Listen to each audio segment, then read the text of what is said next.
Praise the lord. దేవుని పరిశుద్ధ నామమునకు మహిమ కలుగును గాక. మంచి వాతావరణం ప్రభు మనకిచ్చారు. చల్లటి ఆహ్లాదకరమైన అనుకూల వాతావరణంలో ప్రభు మనల్ని ఉంచినందుకై ప్రభుకి ఎంతైనా వందనస్తులమై ఉన్నాం. ప్రియులరా, గడిచిన కొంతకాలంగా కొన్ని అనుభవాలను గురించి మనం ధ్యానం చేస్తూ వచ్చాం. ఈ ఉదయకాల సమయంలో మరొక గంభీరమైన అంశాన్ని మీ ముందు ఉంచాలని నేను ఆశపడుతూ ఉన్నాను. అదేమిటంటే లోయ అనుభవము, వ్యాలీ ఎక్స్పీరియన్స్. లోయ అనుభవము. మానవ జీవితంలో రకరకాల అనుభవాలు మనము చూస్తూ ఉంటాం. కొన్నిసార్లు సూర్యోదయ అనుభవము, మరికొన్నిసార్లు సూర్యాస్తమయ అనుభవము. ఏది కూడా మనం కాదు అనటానికి వీల్లేదు. మనమందరము చీకటి పరిస్థితులు, వెలుగు సంబంధమైన పరిస్థితులు, బాధ భయముతో కూడిన పరిస్థితులు, దుఃఖము వేదనతో కూడిన పరిస్థితులు, రోగము రుష్టుతో కూడిన పరిస్థితులు, ఇవన్నీ ఎదుర్కొంటూనే ఉన్నాం. అదే సమయంలో ఒక గొప్ప ఎదుగుదల, అలాగే రూపాంతరము, మార్పు చెందిన జీవితాలు, అభివృద్ధి పదంలో ముందుకు సాగే జీవితాలు మనము చూస్తూ ఉంటాం. ఇవన్నీ కూడా జీవితంలో భాగం. ఇవన్నీ రకరకాల అనుభవాలు. వీటిని బైబిల్ గ్రంథం అంటుంది లోయ అనుభవములు. ప్రతి ఒక్కరూ వీటి గుండా వెళ్ళాల్సిందే. ఓ భక్తుడు అంటాడు, every successful person has a painful story, and every painful story has a successful ending.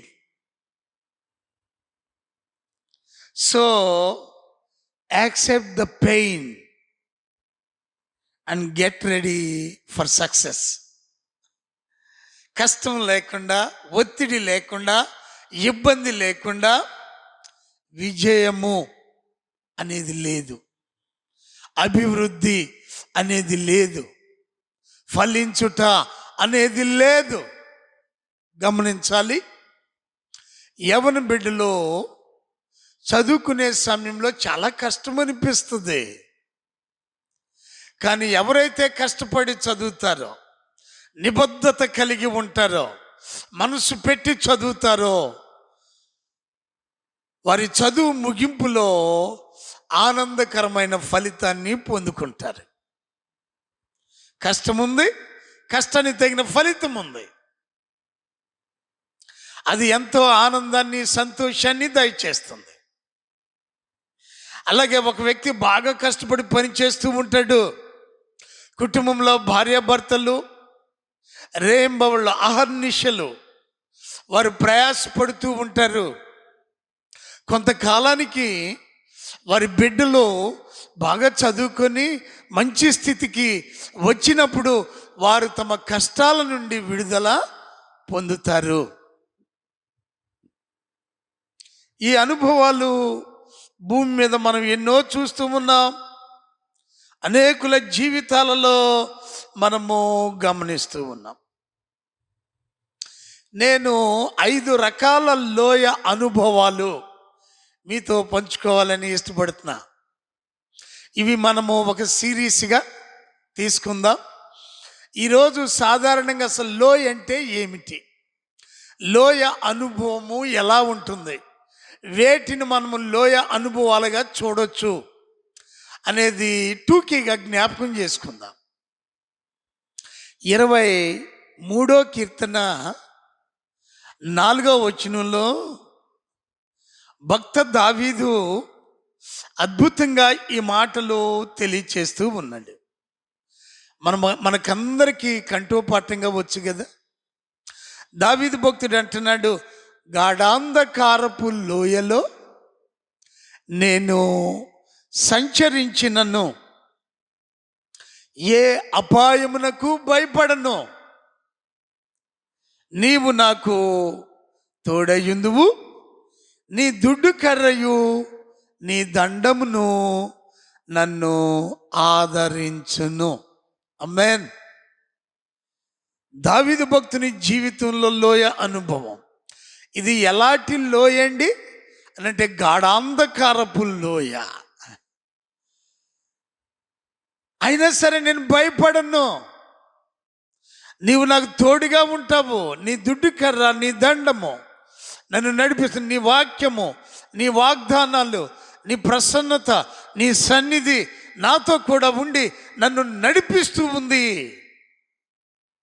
భక్త దావీదు అంటూ ఉన్నాడు. ఎన్నెన్నో అనుభవాలు దావీదు భక్తుడు పొందుకున్నారు. ప్రియులారా, 5 రకాల లోయ అనుభవాలు. మొట్టమొదటిగా sickness, the valley of sickness, అనారోగ్యము. చాలామంది ఇలాంటి లోయ అనుభవాన్ని కలిగి ఉంటారు కదా. ఒకవేళ మనకు కలగకపోయినా రోగాలు మన ఇంట్లో ఎవరో ఒకరికి దీర్ఘకాలిక వ్యాధులతో రోగాలతో పట్టుబడుతూ ఉన్నవారు ఎందరో ఉన్నారు. అయితే ఈ అనారోగ్యము వారి యొక్క దుష్టత్వానికి చెడుతనానికి నిదర్శనం ఎంత మాత్రం కాదు, గుర్తించాలి. It is not of their sin, అది పాపానికి కూడా గుర్తు కాదు. దేవుని యొక్క ప్రణాళికలో ఒక భాగంగా ఈ సిక్నెస్ అనేది మనం చూస్తాం. యోబు గ్రంథం 2వ అధ్యాయంలో మనం చూస్తాం. అన్ని కోల్పోయిన యోబు చివరకు శరీరం కూడా క్షీణించిపోయే పరిస్థితి, అంతుపట్టని రోగము, నయం కాని రోగము. దానికి కారణం తన యొక్క దుష్టత్వం కాదు, నాట్ ఎట్ ఆల్. తాను చేసిన పాపానికి అది ఒక సూచన అని ఆయన మిత్రులు అన్నారు, కానీ అది వాస్తవం కాదు. దేవుని ప్రణాళికలో ఒక భాగము, ఒక లోయ అనుభవాన్ని దేవుడు యోబు భక్తుని జీవితంలో కలిగచేస్తూ ఉన్నాడు. ఆ తర్వాత రెండవదిగా మనం గమనించినట్లయితే పేతురు రాసిన మొదటి పత్రిక 1వ అధ్యాయము 7వ వచనంలో శోధనలను గురించి, విశ్వాసులు ఎదుర్కొనే శోధనలను గురించి భక్తుడు చెబుతూ అంటాడు, నశించిపోవు సువర్ణము అగ్ని పరీక్ష వలన శుద్ధపరచబడుచున్నది కదా, దానికంటే అమూల్యమైన మీ విశ్వాసము ఈ శోధనల చేత పరీక్షకు నిలిచినదై యేసు క్రీస్తు ప్రత్యక్షమైనప్పుడు మీకు మెప్పును మహిమయు ఘనతయు కలుగుటకు కారణమగును. హల్లెలూయా. శోధనలు ఎంత మేలుకరంగా దేవుడు పెట్టారు. ప్రియులారా, ప్రతి ఒక్కరూ ఇష్టపడే ఆభరణం లోహం, బంగారం ఎంతో విలువైంది. అయితే దేవుని వాక్యం అంటుంది, నీవు కలిగి ఉన్న విశ్వాసము బంగారము కంటే విలువైంది. ఈ బంగారానికి విలువ ఎప్పుడొచ్చిందండి? అగ్నిలో పుటము వేయబడిన తరువాత. నీ విశ్వాసానికి విలువ ఎప్పుడండి? నీవు శోధింపబడిన తరువాత. అప్పుడట ప్రభు యొక్క రెండవ రాకడ సమయంలో నీకు మెప్పు, మహిమ, ఘనత కలగటానికి కారణమవుతుంది ఈ లోయ అనుభవము. జీవితంలో కొన్ని శోధనలు మనము అనుభవించేటప్పుడు నిరాశ చెందుతాం, నిస్పృహకు లోనవుతాం. లేదండి, నీవు ఉజ్జీవింపబడాలి. శ్రమలో, కష్టంలో, శోధనలో ఉజ్జీవింపబడాలి. శోధనలు ఎదురైనప్పుడు విశ్వాసంలో ఇంకా బలపరచబడాలి. ఇక్కడ పేతురు భక్తుడు, ఆయన జీవితంలో ఎన్నో అనుభవాలు. వారు ఆదిలో మనం చూస్తాం, అపోస్తలుల కార్యముల గ్రంథం 3వ అధ్యాయము అలాగే 4వ అధ్యాయము తరచుగా చెరసాలలో వేయబడ్డారు, దండించబడ్డారు. యేసుని గురించి మాట్లాడకూడదు ఎక్కడా అని ఖండితంగా ఆజ్ఞాపించబడ్డారు. వారు శ్రమ పెట్టబడినప్పుడల్లా బయటకు వచ్చి మరి ఎక్కువగా యేసుని గురించి ప్రకటించారు. నీ శోధన అనే లోయ గుండా నీవు వెళ్ళేటప్పుడు క్రీస్తులో మరింతగా బలపరచబడాలి. దేవుని యొక్క ఉద్దేశం అది. ఆ తర్వాత మూడవదిగా మనం చూసినట్లయితే, it's not only trials but persecution. హింసలు, హింసింపబడుట. పలుమార్లు క్రైస్తవులు హింసింపబడటం మనం చూస్తూ ఉంటాం. ఈనాడు ఈ తరంలో ముఖ్యంగా మన దేశంలో, మన చుట్టుప్రక్కల ప్రాంతాలలో అనేక చోట్ల క్రైస్తవుల మీద హింసలు అధికమవుతున్నట్లుగా వింటున్నాం, చూస్తున్నాం. ఇలాంటి హింస చెలరేగినప్పుడు మన విశ్వాసం ఎలా ఉండాలి, మన భక్తి ఎలా ఉండాలి? ఇదొక లోయ అనుభవం. అపోస్తలుల కార్యముల గ్రంథము 14వ అధ్యాయంలో చూసినప్పుడు పౌలు గారినట రాళ్లతో కొట్టారు. ఆయన చనిపోయాడు అని ఊరి వెలుపలకు ఆయన దేహాన్ని పట్టుకొని ఈడ్చుకెళ్ళారు, ఊరి వెలుపల పడేశారు. ప్రభువైన యేసుక్రీస్తు వారు హింసింపబడ్డారు. అనేక మంది భక్తులు ఆ రీతిగా హింసింపబడిన వారు ఉన్నారు.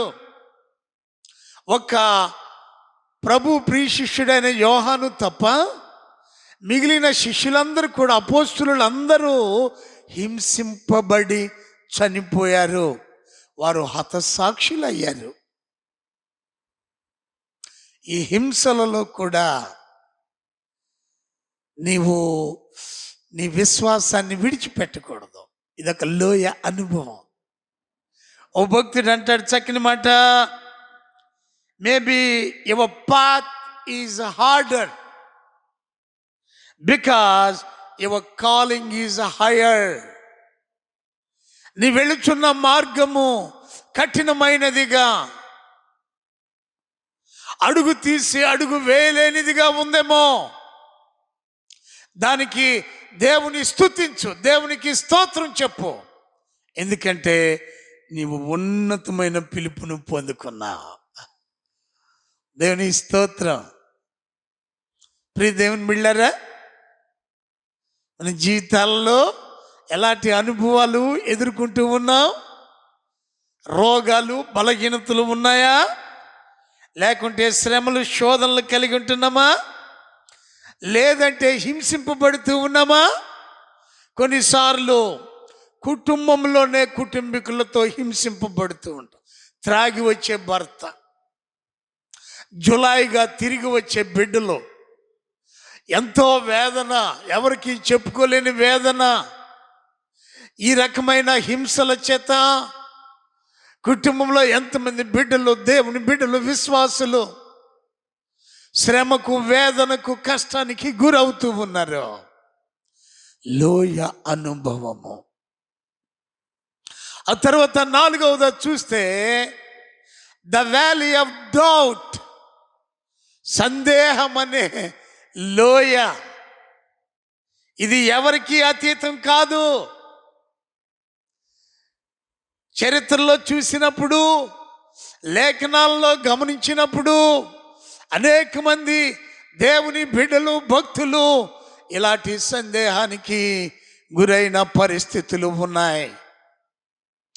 మత్తయి శుభవార్త 11వ అధ్యాయంలో మనం చూసినప్పుడు బాప్తిసం ఇచ్చి యోహాను ప్రభువైన యేసు క్రీస్తు వారిని గురించి విని, ఈయన మెస్సియా కాదా, ఆయనేనా కాదా, నేను ఎదురు చూస్తున్న ఆయన ఈయనేనా కాదా అని సందేహంతో తన శిష్యులను మరలా యేసయ్య దగ్గరకు పంపుతూ ఉన్నాడు.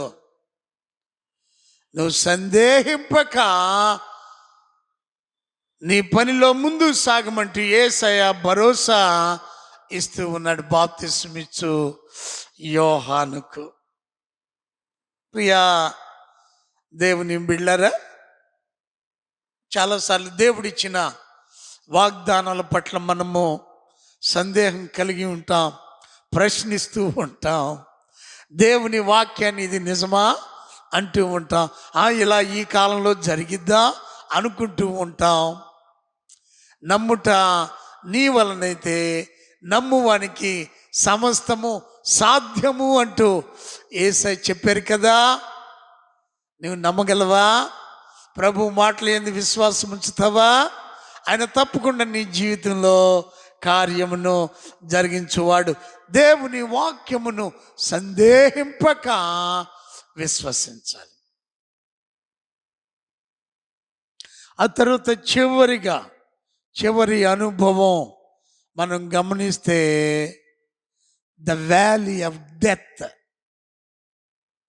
మరణము అనే లోయ.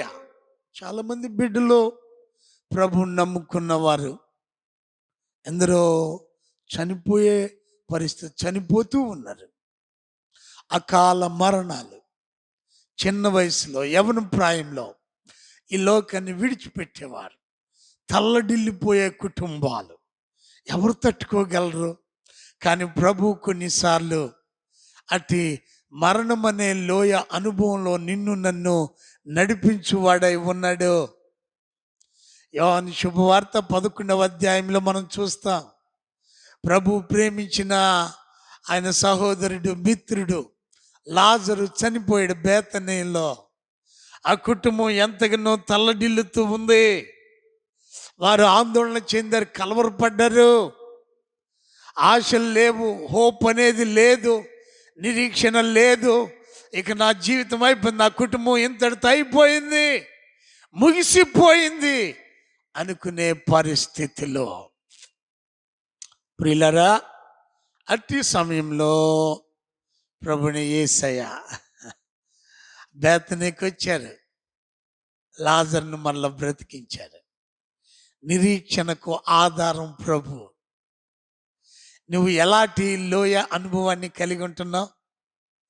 ఈ సమస్యని దేవుడు కూడా నన్ను విడిపించడండి, విడిపించలేడండి అని కొన్నిసార్లు మనము ఊత పదంగా మాట్లాడుతూ ఉంటాం. నో నో నో, ప్రభు విడిపించలేని లోయ అంటూ ఏది లేదు. ఆమేన్. ప్రతి లోయ అనుభవం నుండి ప్రభు నిన్ను విడిపించగలడు. ఆయన తట్టు నీవు చూస్తే నీకు ఒకవేళ ఇతరుల కంటే ఎక్కువ భారం, ఎక్కువ కష్టము, ఎక్కువ శ్రమ, ఎక్కువ శోధన, ఎక్కువ హింసలు, లేక ఎక్కువ బలహీనత, రోగం నీవు కలిగి ఉన్నావు అని అంటే ప్రభు పిలిచిన పిలుపు మిగిలిన వారి కంటే నీకు ఎంతో గొప్ప పిలుపు అయి ఉంటుంది. High calling. ప్రభు నిన్ను ఉన్నతమైన పిలుపుతో పిలిచారు. ఓ సహోదరుడు చెప్పినట్లుగా, maybe your path is harder because your calling is higher. ప్రభు నిన్ను ఉన్నతమైన పిలుపుతో పిలిచారు, అందుకనే మిగిలిన వారితో పోల్చుకున్నప్పుడు నీ మార్గము మరింత కష్టతరంగా ఉంటుంది. గాఢాంధకారపు లోయలో నేను సంచరించినను, ఏ అపాయమునకు భయపడను. నీవు నాకు తోడయ్యందువు, నీ దుడ్డు కర్రయు నీ దండమును నన్ను ఆదరించును. ప్రియులరా, ప్రభు నిన్ను ఆదరించువాడు, నన్ను ఆదరించువాడు, ఆయన సన్నిధి మనతో ఉంచువాడు. ఆయన వాక్యం నిత్యం నడిపించిన దైవం ఉన్నది. ఆయన ప్రసన్నత నీతో నాతో ఎల్లప్పుడూ ఉంటూ ఉంది. అటు ప్రభు తడి చూద్దాం. నీవు ఏ లోయ అనుభవంలో ఉన్నా సరే, లోయలను అధిగమించిన ప్రభు, అధిగమింపచేయు ప్రభు నీకు తోడుగా ఉన్నాడని మరొక సుమి ప్రార్థించుదాం. God bless you. తలలు వంచండి, ప్రార్థించుదాం. అత్యంత కృపా కనిక్రములు కలిగిన దేవా, ప్రేమ గల తండ్రి, మీకు వందనాలు. ఈ ఉదయ కాలంలో అయా మరొకసారి మీ లేఖనాల నుండి కొన్ని అనుభవాలు మా జీవితాలలో మేము నేర్చుకొనటానికి కొన్ని అనుభవాలు మా ముందు తీసుకొస్తున్నందుకు వందనాలు. ఇవన్నీ లోయ అనుభవాలు. అది ఎలాంటి లోయ అయినా మీరు మాతో ఉండి మమ్మల్ని నడిపించు దేవుడు అని మేము మరువక నీ సన్నిధిలో నీ తట్టు చూస్తూ నీ కృపలో ముందుకు సాగే జీవితాలు ఈ నీ మాటలు ఆలకిస్తూ ఉన్నా మేము ప్రతి ఒక్కరూ కలిగి ఉండి నీ ఆత్మచేత నడిపించబడుటకు, బలపరచబడుటకు, వర్ధిల్లుటకు సహాయం చేయమని యేసయ్య నామములో ప్రార్థించుచున్నాము తండ్రి. ఆమేన్. తండ్రి, కుమార, పరిశుద్ధాత్మ త్రియేక దేవుని కృపా కాపుదల, ఆదరణ, ఆశీర్వాదం ఎలాంటి లోయలో ఉంటున్న బిడ్డలకైనా, అది రోగమైనా, రుష్టైనా, శోధనైనా, శ్రమైనా, హింసలైనా, వేదనలైనా, మరణమైన, సందేహమైన, అట్టిది మరి ఏదైనా, ఎలాంటి లోయ అనుభవంలో ఉన్న సమస్తమును అధిగమించగలిగిన ప్రభు కృప సదాకాలము తోడయుండి నడిపించును గాక. ఆమేన్.